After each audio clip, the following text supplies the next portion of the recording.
नमस्कार मित्रांनो, आज माझा हा पहिला व्हिडिओ आहे. मला नवनवीन पदार्थ बनवायला नेहमीच आवडतं.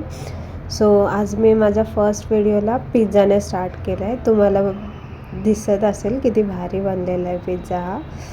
सो बाहेरच्या पिझ्झाला जेवढे आपण पैसे देतो त्या कंपॅरिझनने घरी आपण स्वस्तात मस्त बनवू शकतो. सो इथे काय काय यूज केलं आहे बघा.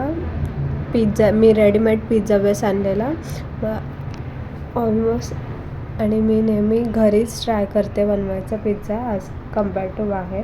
सो फर्स्ट मी अमूलचं बटर स्प्रेड केलं आहे पूर्ण पिझ्झा बेसला. नंतर मेयोनीज ॲड केलं आहे, मेयोनीज टाकलं आहे. फन फूडचं मेयोनीज आहे.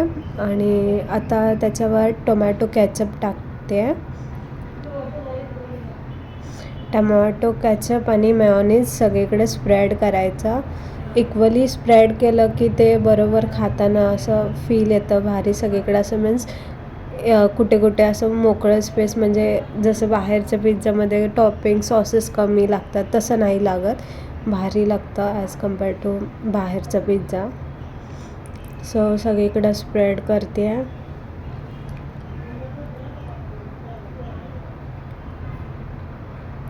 आता ते पूर्ण स्प्रेड झालं आहे.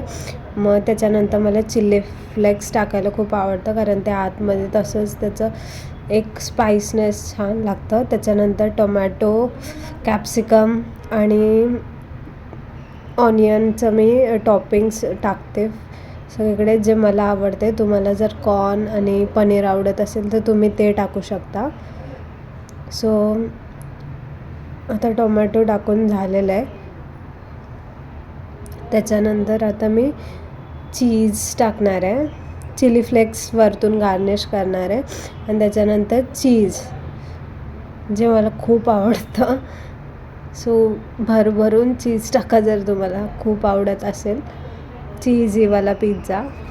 सो आता विदाऊट ओव्हन बनवणार आहे आपण. ह्या पॅनमध्ये स्लो फ्लेमवर पहिले बटर लावल्यावर पिझ्झा ठेवलेला आहे मी, आणि तो एक 2 ते 3 मिनटं स्लो फ्लेमवर ठेवायचं आहे. आणि जर त्याचा खालचा पिझ्झाचा बेस करपू नये किंवा खूप हे बर्न होऊ नये म्हणून आपण त्याच्या खाली प्लेट ठेवणार आहे. त्या प्लेटला आपण बटर अप्लाय केलं आहे, त्याच्यावर तो पिझ्झा ठेवला आहे 2-3 मिनटं शिजवलेला. आता त्याच्यावर झाकण ठेवलं आहे आणि साधारणतः 5 मिनटाने ते चीज मेल्ट होईपर्यंत आपल्याला स्लो फ्लेमवर ठेवायचं आहे. आता बघा हा पिझ्झा ऑलमोस्ट छान रेडी झाला आहे आणि पूर्ण चीज मेल्ट झालं आहे.